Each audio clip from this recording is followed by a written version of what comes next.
Okay. No idea what's happening. I have a delay, and I did not choose a delay. And something is going on. Really? Stop. Why? Every time. Okay. Let's see if this works.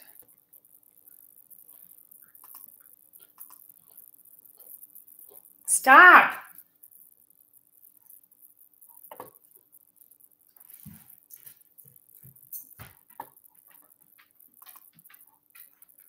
Sorry, guys. Just trying to get this. I'm having some technical issues here. To my channel. My camera kind of wants to work, but kind of doesn't. Okay, we're going with it. Let's see if it actually works.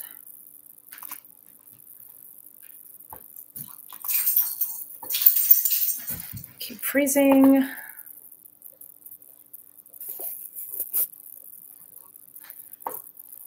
All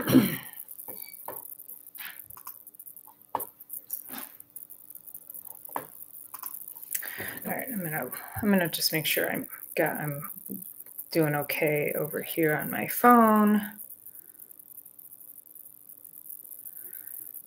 That was.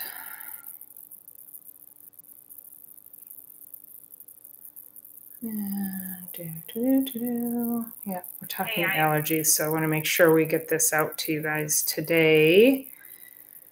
But I don't know what's happening. I don't know if it's my internet. Okay, it does show that I am live. There we go. Okay. Okay, it does show that I am live. There we go.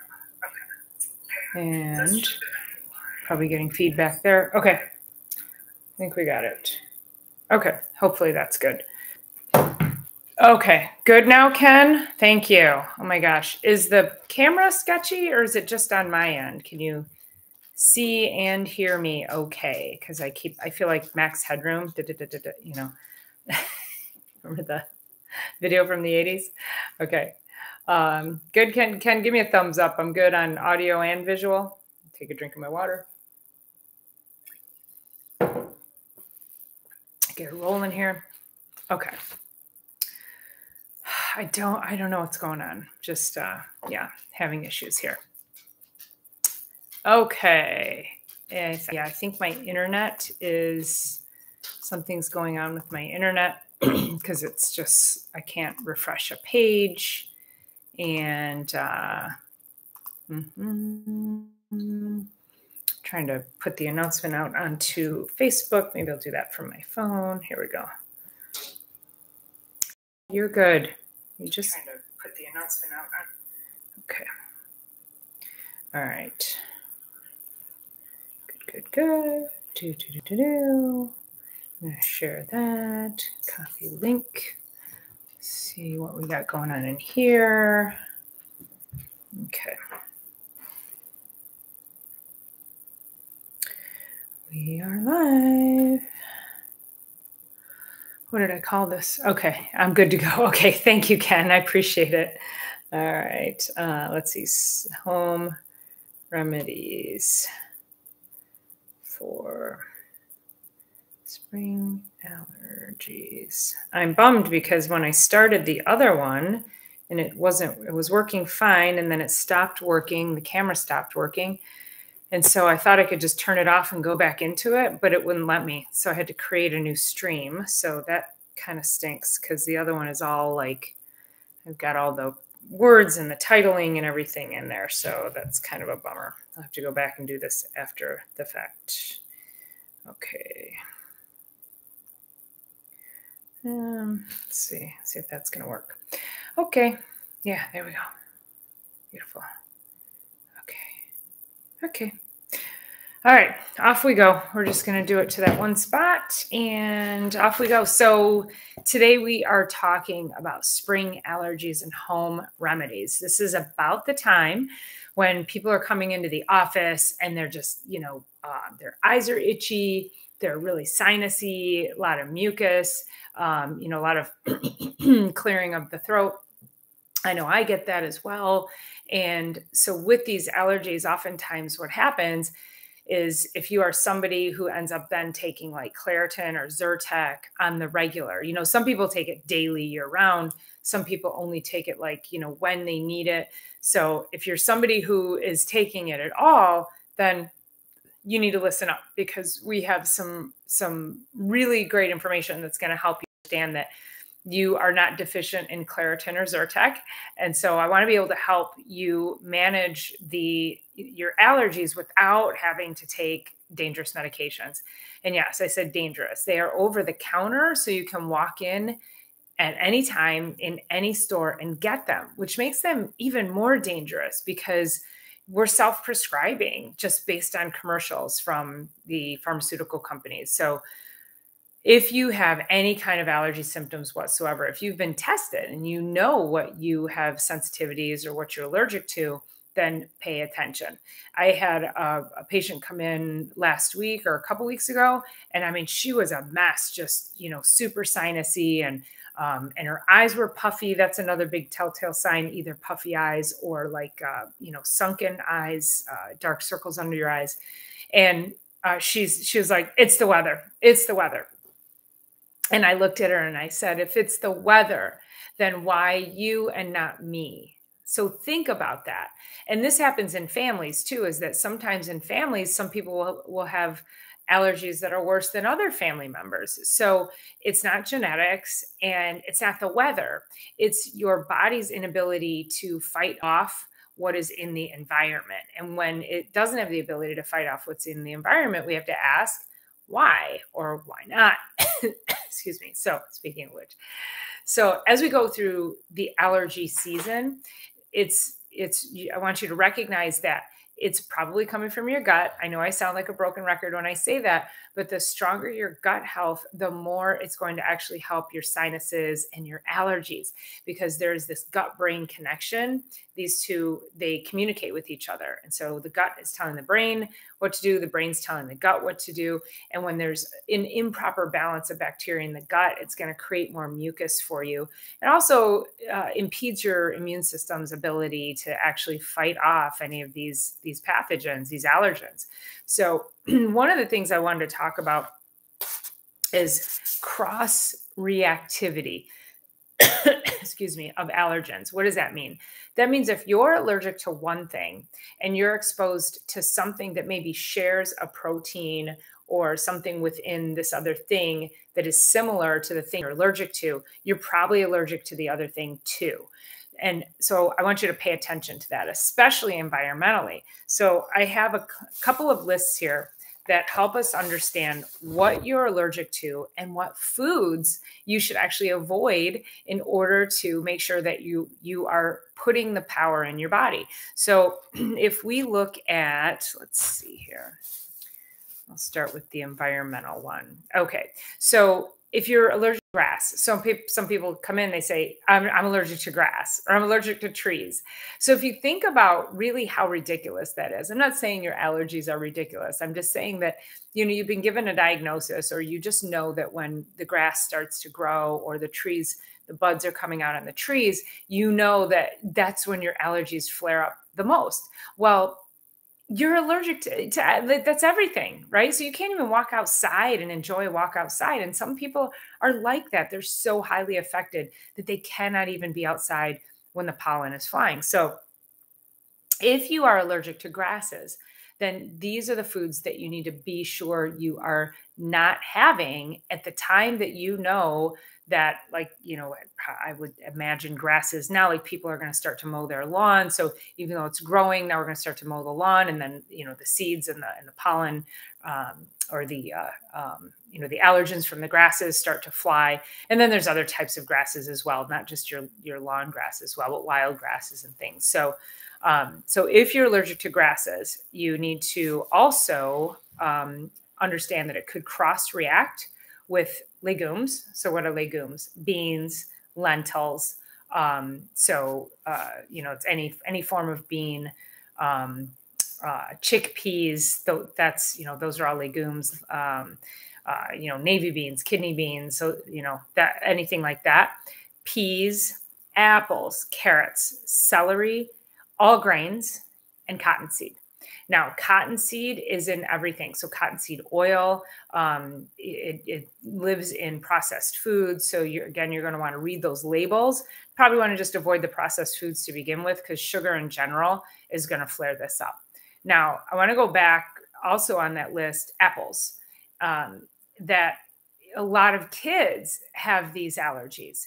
And then we feed our kids apples every day. Kids eat apples all the time, and apples do a couple of things. Apples are, so they could cross-react if you're allergic to grasses. So number one, that can increase your child's allergy intolerance, I guess, or reaction to allergies.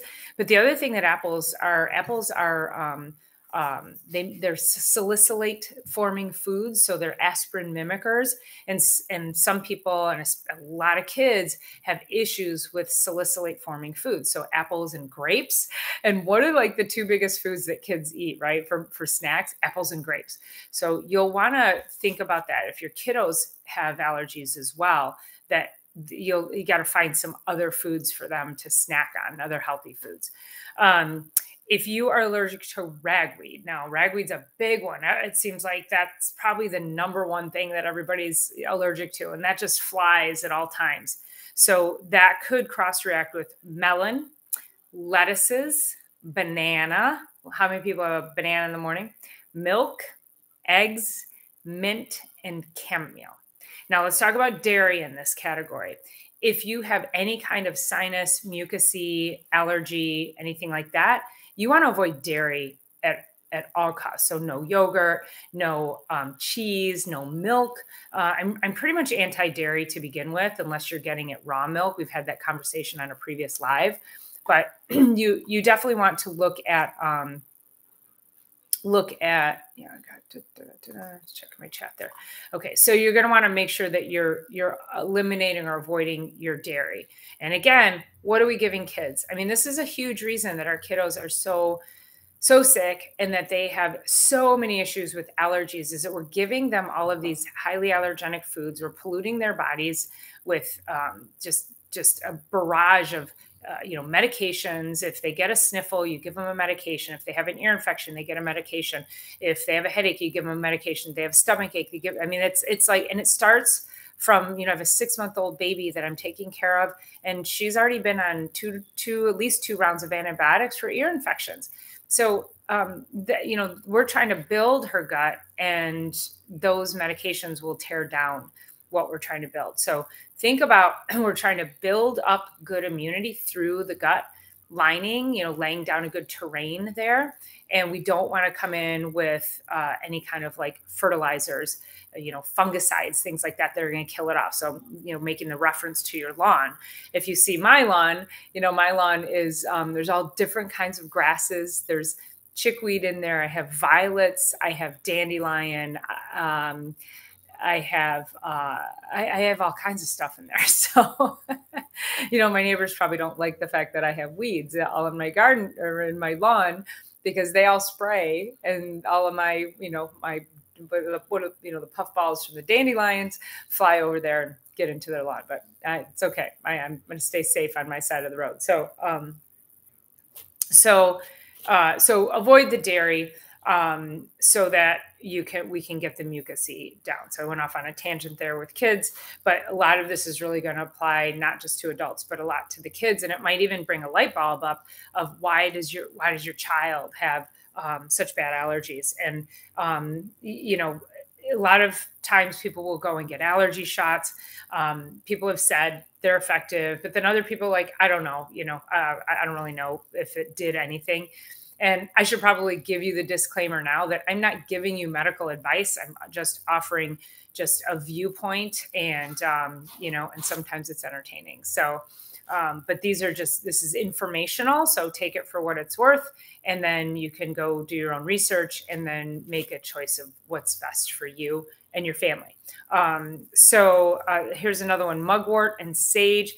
We don't hear about those too much. The cross reactivities on that one would be celery, coriander, chamomile, nightshade family of plants, including tobacco. So nightshades, think of tomatoes and eggplant. Those are the two big ones that come to mind. I always forget what's in the nightshade family. Let me see. Nightshade.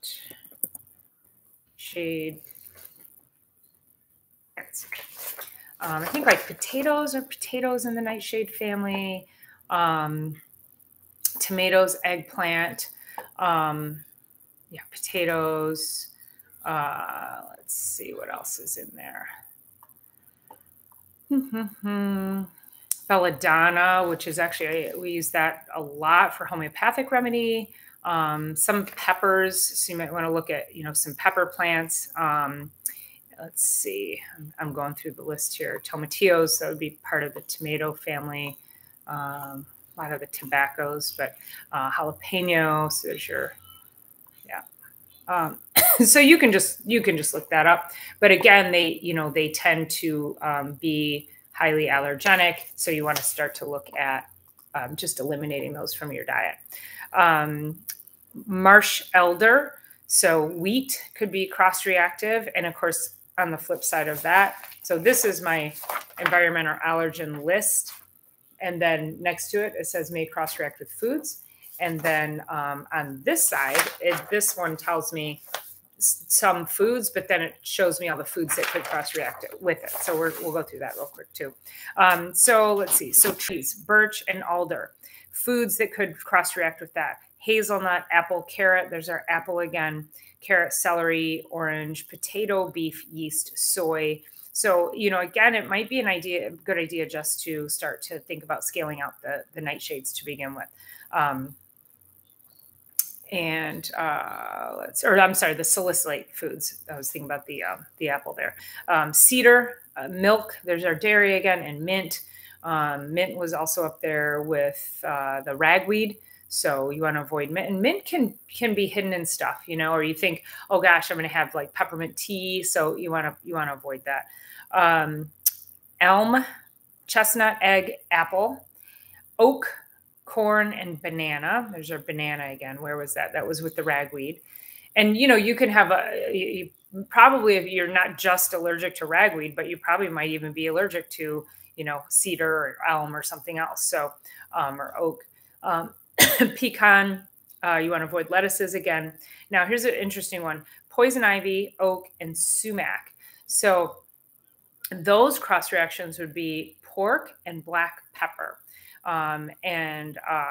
So black pepper is actually part of the cannabinoid system. So if you think CBD, black pepper is actually a cannabinoid as well. So, what you might want to do as well is maybe look at, if you use CBD products for, like rubs, things like that, you might want to not while this is in its flare up. And then I'm gonna come back to poison ivy and oak here in a second. Molds and fungal spores. So most of the time people have some kind of mold allergy sensitivity. And at that point, you want to avoid anything with yeast. So there's your breads, your cereals, your, highly refined flours, pastas, things like that. Mushrooms, or I'm sorry, not pasta for yeast, my apologies. Mushrooms, and then hard cheeses, because hard cheeses can have, basically a lot of cheese has mold in it, like think blue cheese, that's all mold. And coffee. Now, coffee is notoriously moldy. So even if you buy an organic coffee, you want to do a little digging to make sure that it's green, so that it hasn't actually been moldy.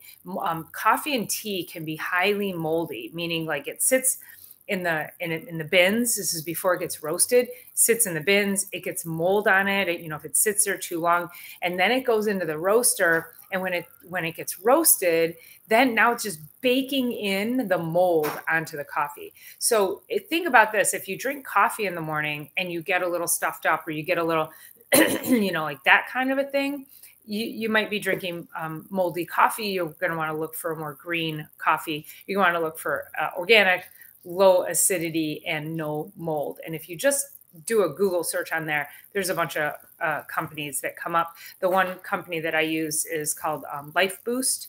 And so you can, I'll put a link in the show notes and you can go check them out as well. Latex. A lot of people have a latex allergy. So if you are allergic to latex, you also want to avoid banana, papaya, kiwi, avocado, peanut, fig, melon, walnut, chestnut, pistachio, peach, pineapple, and pear. Okay, a lot of yummies there. And then dust mites. Again, that's a really common allergy as well. So shellfish, mollusks, and crustaceans. So I'm going to go back to the, where was I going back to? Oh, poison ivy, oak, and sumac for a second. So I have a good friend of mine that I went to chiropractic college with, and we would go mountain biking all the time. And this one day, we went biking, and he came into school the next day, and he was head to toe poison ivy or oak, one of the two. I can't remember what was most common out in the trails along in California.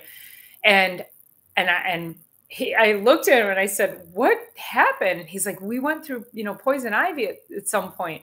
And I go, "We did." And I had like a couple of little tiny bumps on my forehead or my forearm. And I go, "What is that? You think that's it?" And he goes, "Yeah, that's it." And that's all I got. That's all I got. But he was head to toe, rashed from head to toe, because he went home and he also took a shower and just spread it everywhere. So every body is very different in its ability to fight that off. So I don't have an allergy to pork or black pepper, but I also, for the 2 times I think I had poison ivy in my life, it's only been just a couple of little dots, where some people have a huge, massive reaction. I mean, if you have a massive reaction to poison ivy, I want to know that. Drop that in the comments, because that's an interesting one. There's also some other remedies that we can that you can use for if you're allergic to poison ivy, and ways to get around that. So we could probably do that in a whole nother episode, really. So those are going to be your environmental allergens, and then your cross with the foods that they're going to cross react with. So you want to be really mindful of that. If you want a copy of this, just go ahead and shoot me a message through my website. I'll drop the link here again. Actually, the links will be in the show notes. So you can go into the show notes and you can send me a message through there. And I can get you these documents. So now here's a couple of other things too. So there's grains. Now, if you have, and this is going to be more food sensitivity, food allergy related, but this will also, I want to just go over a couple of these, because they can also still affect your body's immune system, your gut health, and your inability to be able to, manage allergy season. So, okay. So just to recap, on the environmental side, you're going to also be mindful of foods that you could be sensitive to. Eliminating sugar and eliminating dairy are going to be your 2 big ones. So if you have any kind of grain sensitivity, which, I subscribe, I'm not kind of, but I subscribe to the whole premise that I think wheat is evil. I think it's, I think especially if it's highly refined, if you've got like a really good heirloom type of grain, I have no problem with that. It hasn't been hybridized. It hasn't been genetically modified.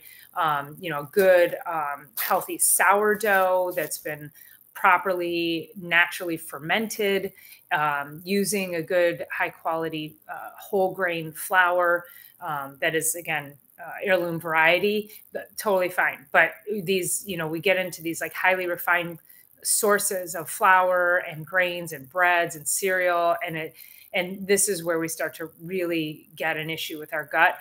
They're hybridized, so they have been, the wheat plants used to be 6 feet tall, 5, 6 feet tall, and so the farmers used to have to wait until they grew really tall to harvest. So they hybridized it, and now, they harvest it when it's like 2 to 3 feet tall. So yields the same amount in a shorter amount of time.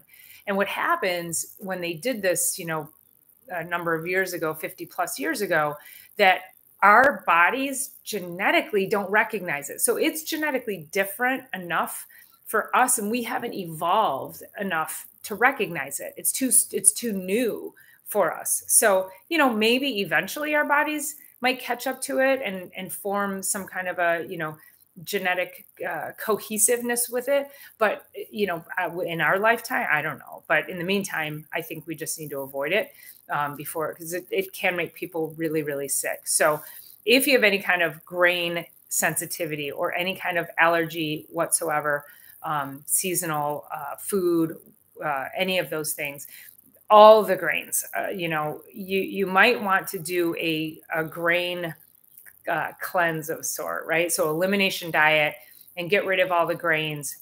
Focus on lots of vegetables and just good high quality protein sources. So good sources, wild caught fish, grass fed beef. Chicken's usually the last thing that I choose, but if I do, it's going to be organic for sure. And then you could even do bone broth, which we've talked about on previous podcasts, which helps with gut healing. So be mindful of just the grains, because we're trying to get those high carbohydrate, those high sugars out of your diet. Now, keep in mind that, vegetables are carbs. So when we say low carbohydrate diet, we're talking about, nutrient dense, fruits, vegetables, nutrient dense to no end. Fruits obviously are going to be higher in carbohydrates, but very nutrient dense. So make sure you're piling with the vegetables. If you want to have a little bit of fruit at the end of a meal too, that's fine as well. But for the most part, during this allergy season, if you're a mess, or even if you have to reach for the Zyrtec or the Claritin, you want to be scaling way back on highly processed, highly refined foods. Now, that being said, there's some nutrients, there's some things that you can take. My favorite, absolute favorite is, and I keep a bottle of it, because when I start to feel, really congested, I can just take 2 of these, and within about 10, 15 minutes, that symptom is gone. And that's quercetin. So what is quercetin? You may or may not have heard of quercetin. And I'm just gonna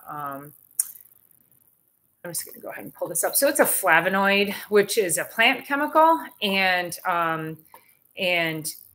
the thing that quercetin or these plant chemicals, these flavonoids, we'll put them into the whole category, is when you're eating foods with flavonoids, and this is, we talk about, all the fruits and vegetables, the colors, right? The color. So and I know peppers are in the nightshade family, but again, I'm giving you the broad spectrum. You take the information, you distill it down, do your own research towards it, and then figure out what's best for you. But the colors of the rainbow, the peppers and the greens, all the different colors of greens. And for God's sakes, not iceberg lettuce. That's literally crunchy water. So you want to stay away from that. And then, but if you can, if you make a salad, put in there different colored peppers and onions. Onions are excellent anti-inflammatory. And then I just made my salad dressing for the week, which we talked about a couple weeks ago, maybe last week. And I fresh squeezed lemon. So a lot of bioflavonoids in there, super high antioxidant, olive oil, and then 2 gigantic cloves of fresh pressed garlic with some sea salt. And that's sitting in a pint jar, in a mason jar. And I'm going to use that. My mouth is kind of watering just thinking about it, because it's so good. It's the best salad dressing. You could drizzle it over, vegetables, your cooked vegetables if you wanted to, but really, really excellent to help with the, just to help with the inflammation. And what happens with that garlic, now garlic is probably one of the best forms of flavonoid. It has a compound in it called allicin, allicin. And allicin is highly anti-inflammatory. It's antifungal. It's antiviral. So the more garlic you eat, and it needs to be raw. I probably should look that up. I probably shouldn't say. Let's look it up while we're here. So, cooked garlic and allicin. Let's see what it tells us. To activate allicin, the garlic has to be chewed raw, crushed, or sliced. You can change this and keep all the health benefits of garlic by making one simple change: chop, crush, or mince garlic and keep it away from heat for 10 minutes. Yeah, so during this time, the maximum allicin is created and stays intact during cooking. Oh, okay. So there you go. So, okay. So if you chop garlic, like tonight, I sauteed, I had organic chicken livers tonight. And oh my gosh, they were so good. So I did put garlic in there, but I was under the assumption that the allicin, when you cook it, goes away. So if I actually left it sit for 10 minutes, I would activate the allicin. And then when I cook, it would have stayed intact. So, you know, and I do a lot of garlic, and I think you should too. Now, some people, again, have a sensitivity or an allergy to garlic. I'm so sorry for you. But if you do, then obviously you can't do that. You have to find other ways, which you could do the flavonoid forming foods. Anything with quercetin, you can do quercetin as a supplement, and it's amazing. Again, I keep a bottle of it at the office. I keep a bottle here, and you know, because when I'm talking to patients a lot, I don't really have time to run back and go eat a handful of berries, which are, you know, high in flavonoids as well.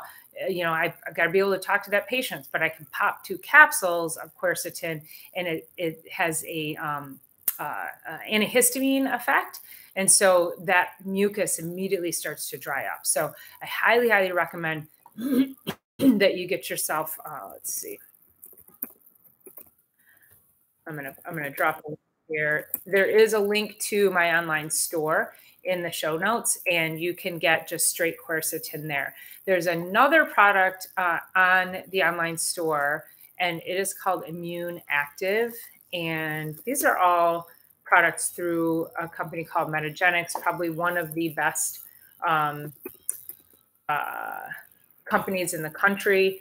All their products, from the raw materials to the finished product, are all third-party tested, and they all have clinical trials. So you can be certain that these are high quality supplements. Okay.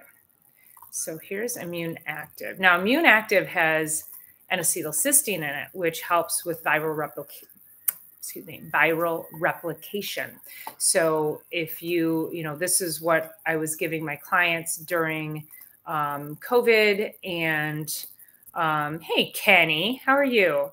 Your little emoji heart eye. They always make me smile. So that is the link to the Immune Active, and then we'll do quercetin in here as well.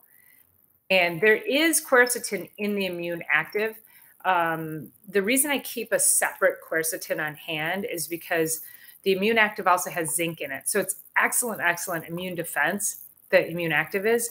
But again, if it's later in the afternoon and I feel like I need to talk to patients, and I'm a little mucusy, I can't take it on an empty stomach because it will make me nauseous. And a lot of people have that issue when it comes to taking zinc on an empty stomach. So I always recommend Immune Active with food. Quercetin you can take without food. Plus, when I was really sick, you know, probably with COVID not too long ago, the twice that I've probably had it, I couldn't eat because my throat was so swollen. So it was hard to take the pill, but because I couldn't eat, I didn't want to take the Immune Active, so I was taking the quercetin. So I feel like both of those are good to have on hand. I'm doing great, Kenny. It's Sunday night. We're doing Sunday Night Live, talking about allergies and staying away from, you know, I shouldn't make that statement. Let's reframe that statement.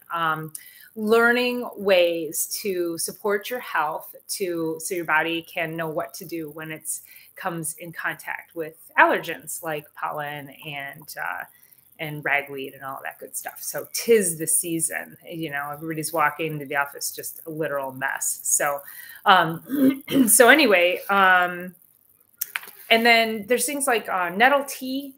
I usually buy nettle. I grow nettle like a champ out in my garden, not on purpose. But from what I understand about harvesting nettle and stinging that, it's the stinging nettle. It's again, it has an antihistamine effect. It's really excellent for inflammation. But from what I understand about nettle is you've got to be able to harvest it when it's young, like before it gets stingy or pokey or whatever, and I never get to it fast enough.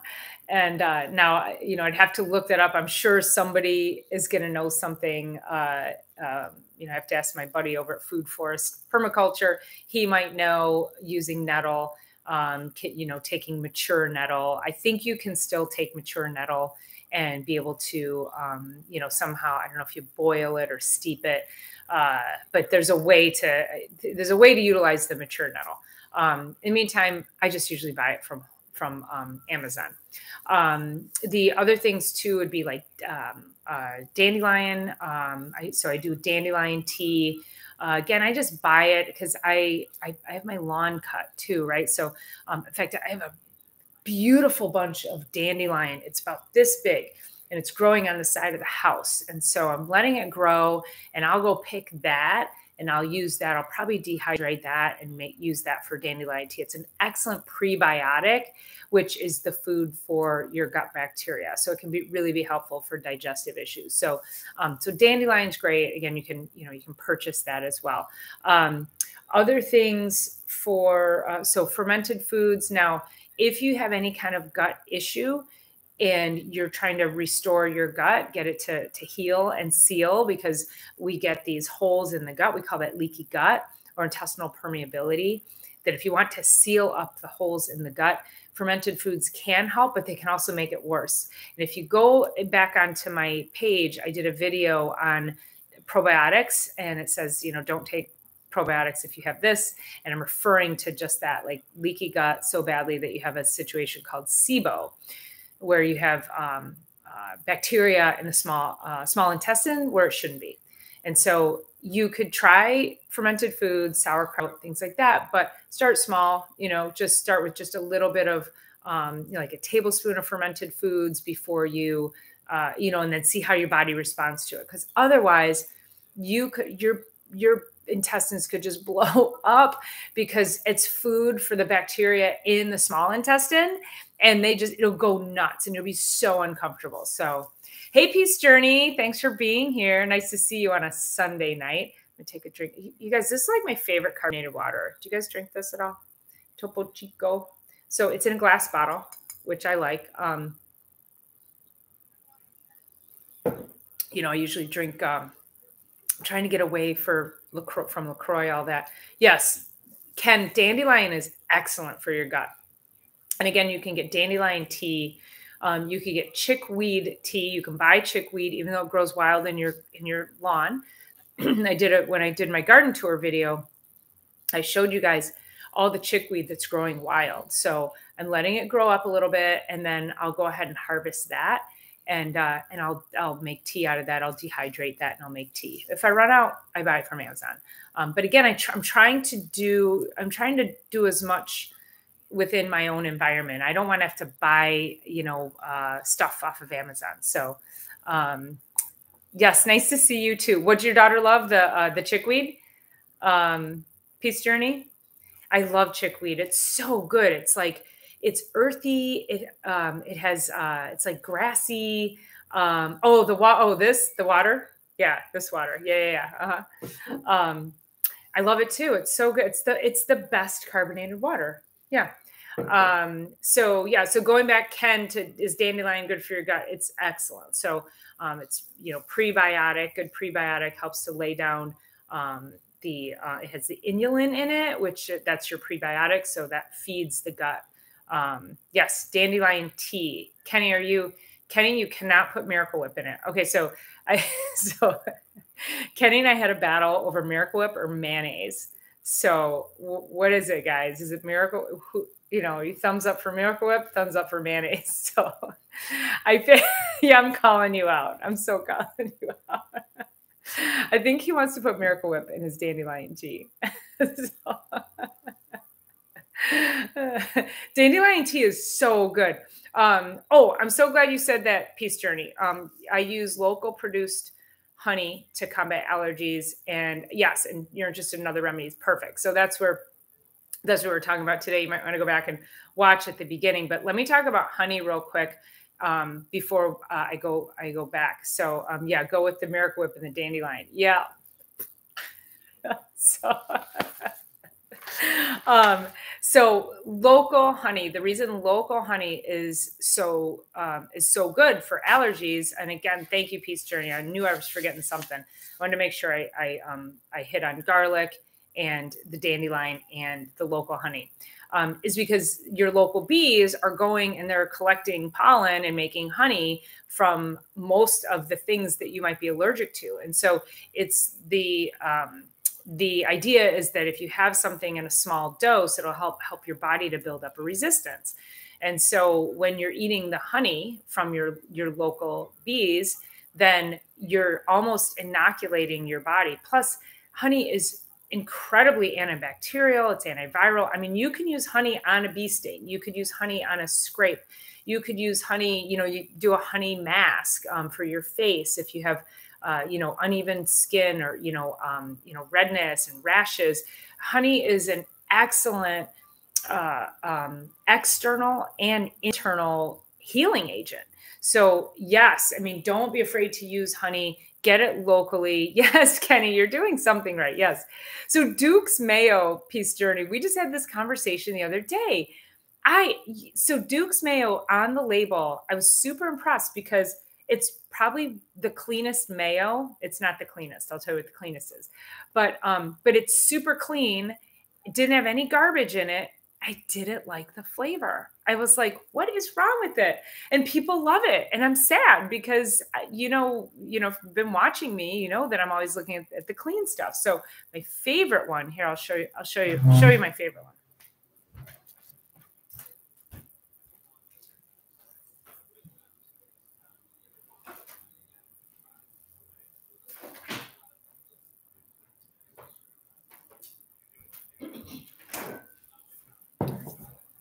Okay, now, for non-responsive bed sores, that's interesting. I mean, I feel like honey is you could use honey on hot spots for your dogs, although they might lick it off. You gotta harness them up. So, but honey's so good. So everybody should have local honey. So when you buy honey, make sure that it is local, because if you just go to like a regular store, you're going to get, you don't know where it's going to come from. The other thing that I like is, here, I'll show you this as well.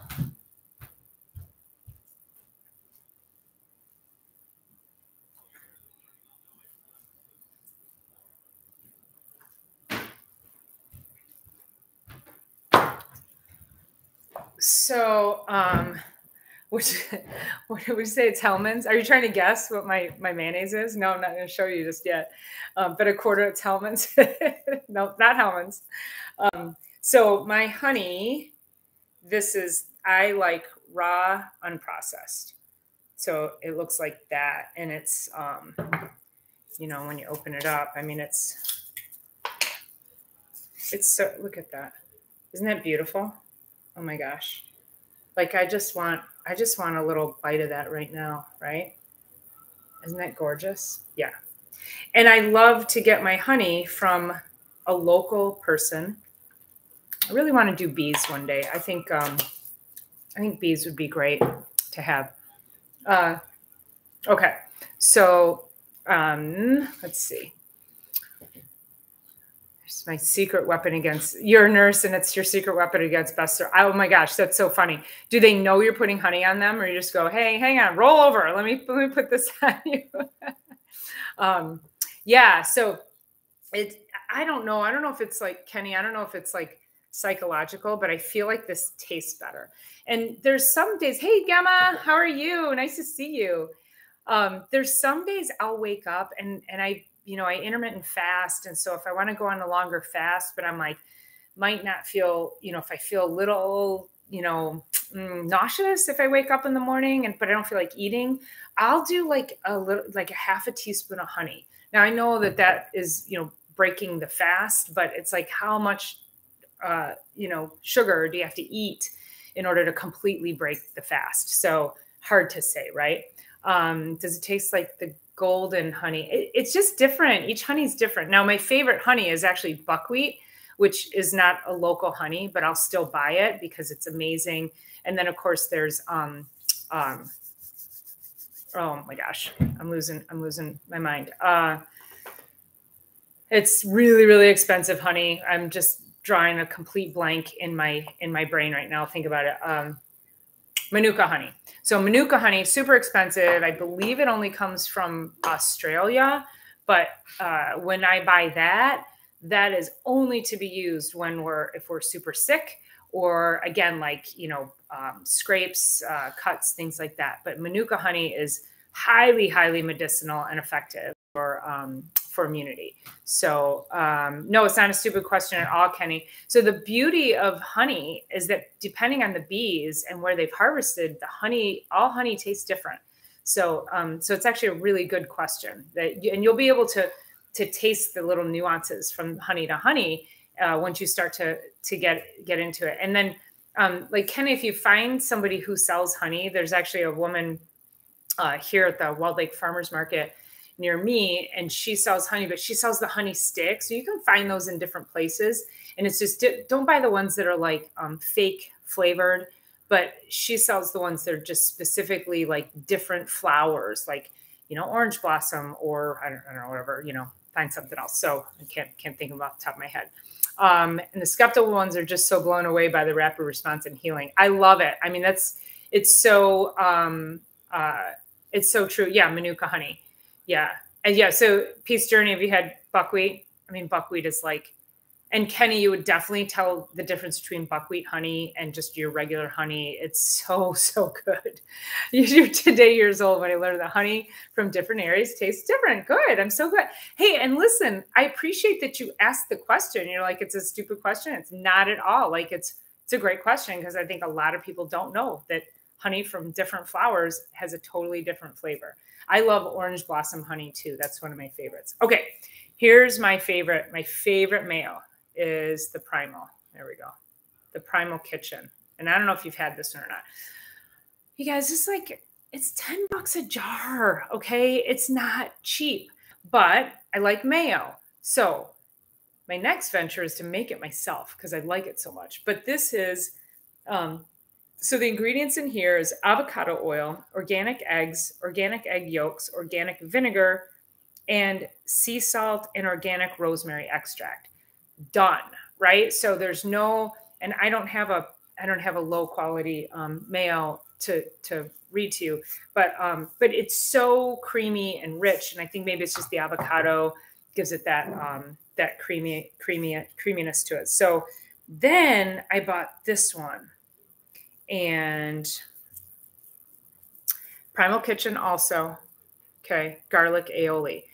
I think this was $11. It kills me to spend the money, but it's like, but I want what I want. So I'm going to spend the money. Again, not everybody's as crazy as me to do that. But the only thing additional in this one is it has organic lemon oil and organic garlic oil. And that's it, because it's a garlic aioli. So, and it's so, so good. But I think that's going to be my next adventure, is I'm going to learn how to make my own mayonnaise, because that's really expensive, and we use it in a lot of stuff. Yeah. So you cut it with soaked chia seeds, huh? So is it hard to make? Yeah. So in the Primal Life, there's only, I got that at Whole Foods. Some markets don't carry it, so you do have to kind of watch out for, where, if you like it, you can order it online, I guess. Kenny, what's the pukey face for?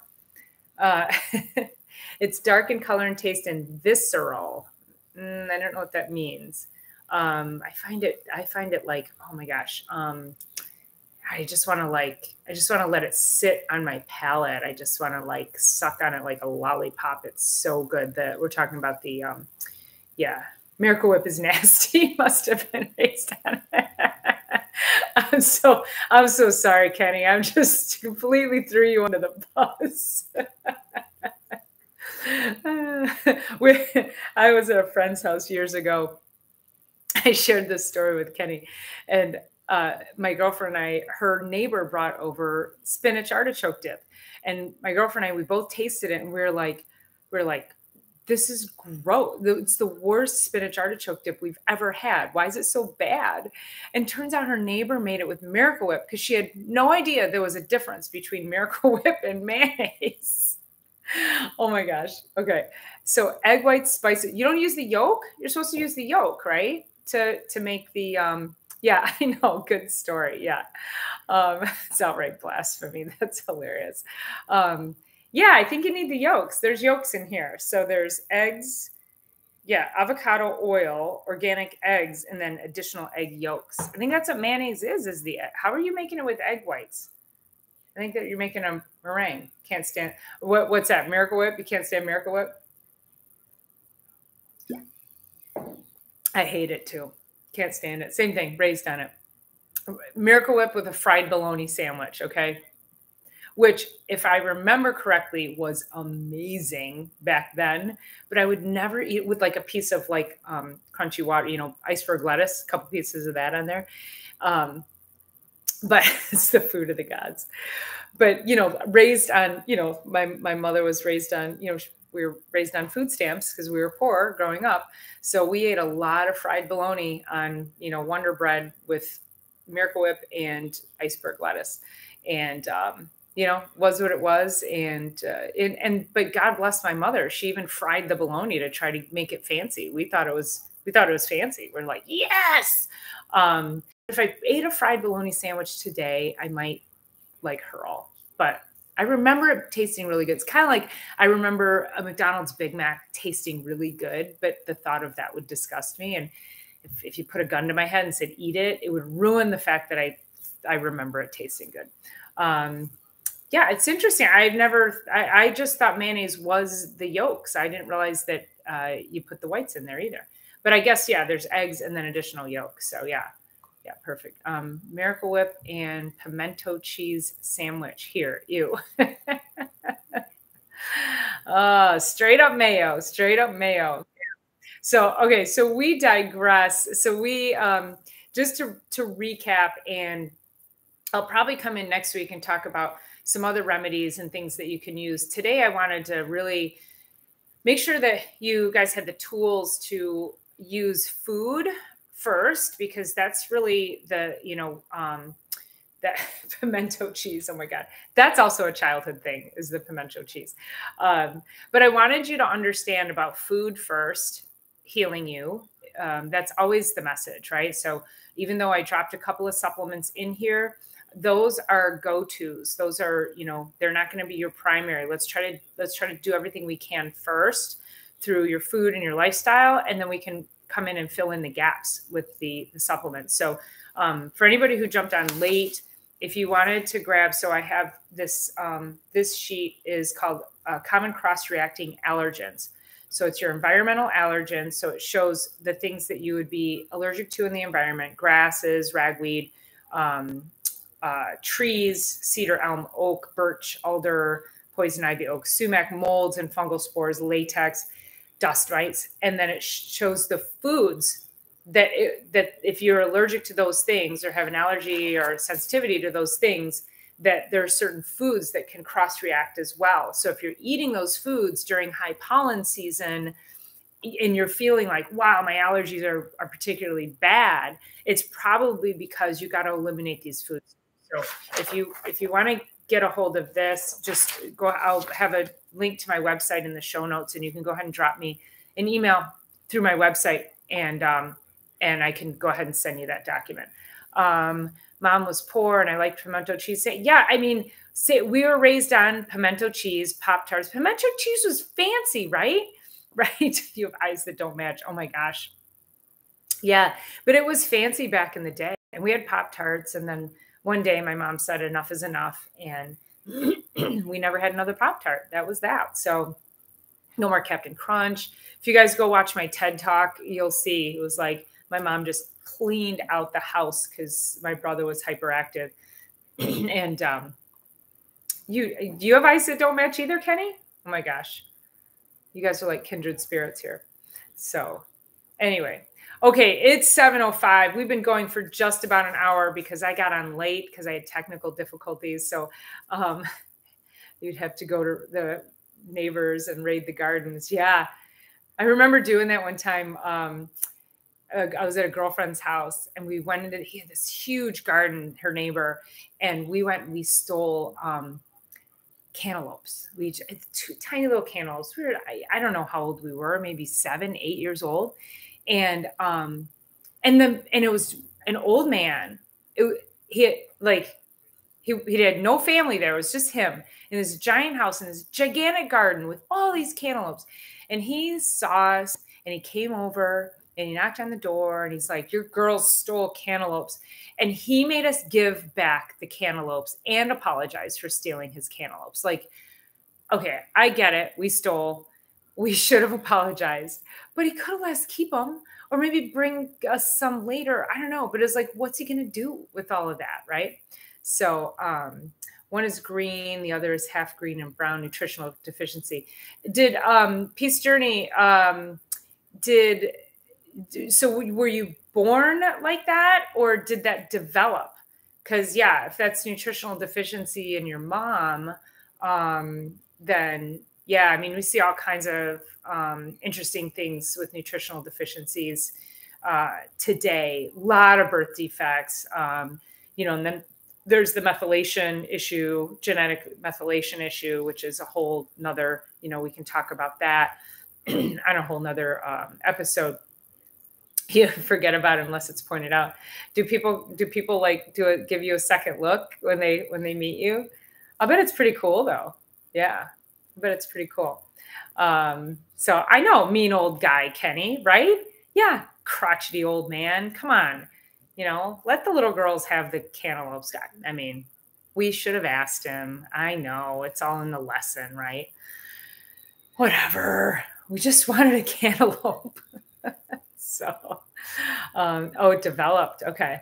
Yeah. So you still could have had the deficiency as you were, developing. Yeah. As a small child, had both green eyes. Really interesting. So about how old were you when it actually, when you noticed it starting to change?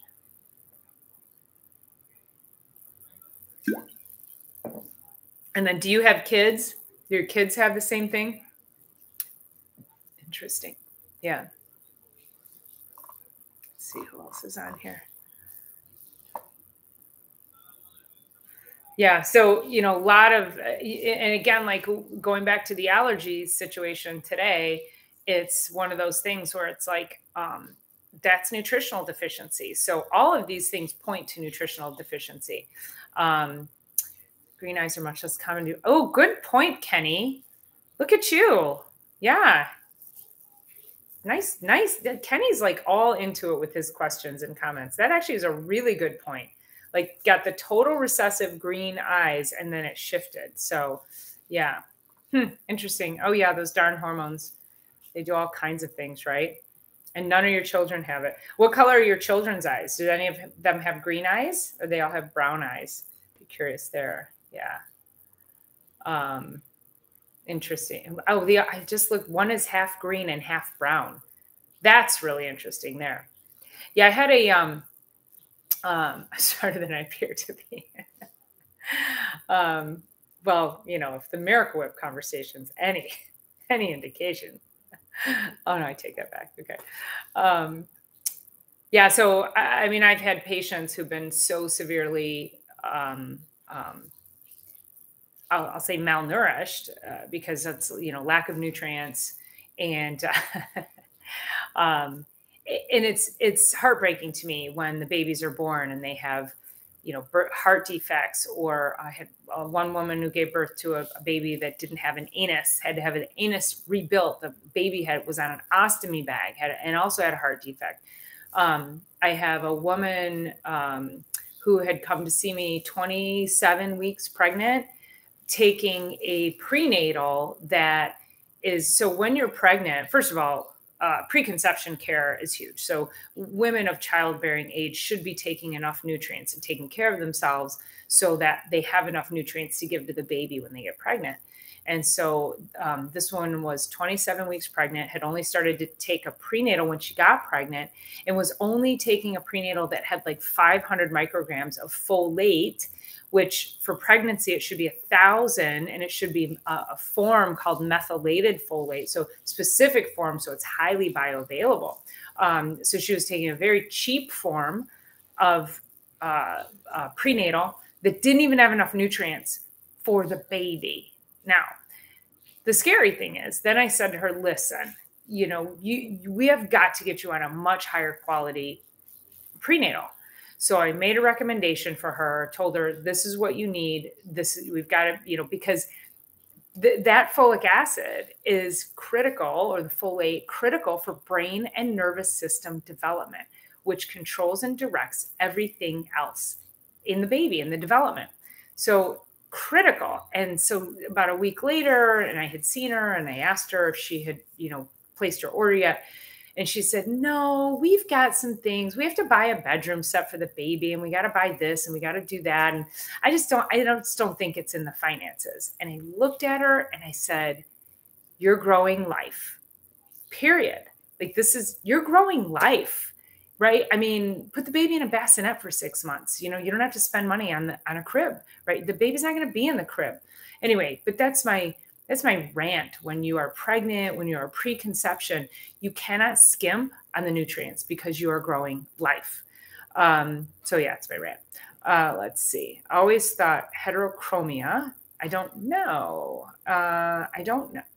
Geez, Kenny, you're kind of a smart guy. Heterochromia. I have to look that up now. Stumping me. Peace Journey says, yes, I think my mom drank alcohol and smoked while pregnant. No, yeah.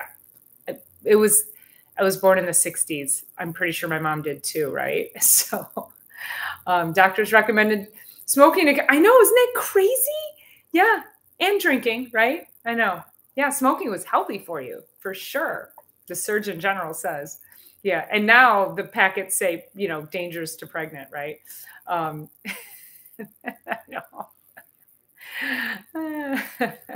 I'm enjoying your interaction. Thanks. Yeah. With a question mark. Yeah. All right. It is 7:12. This girl needs some chill out time before I start my week. So thank you all for being here. We'll see you next week. We can, if there's any particular topic that you want to know about, by all means, like I say, I'll have the link to my website in the show notes. Shoot me a message. Let me know. And you can find me on all the other social channels. You could DM me on Instagram and let me know, what did you like about this, and what would you like to hear about in the future? So heterochromia is eyes of different colors, but mine isn't genetic nor okay. Yeah. Interesting. Well, but if you had the recessive gene, it could still be genetic. I feel like we need to do a Punnett square on you, Peace Journey, right? So, all right, I'm going to go watch something really dumb on TV and chill out. Hope you all get a chance to chill out tonight as well. Thanks for being here. Have an amazing week, and I'll see you next week. All right, talk to you guys soon. Thanks for being here. Great interaction. I appreciate it. Mwah.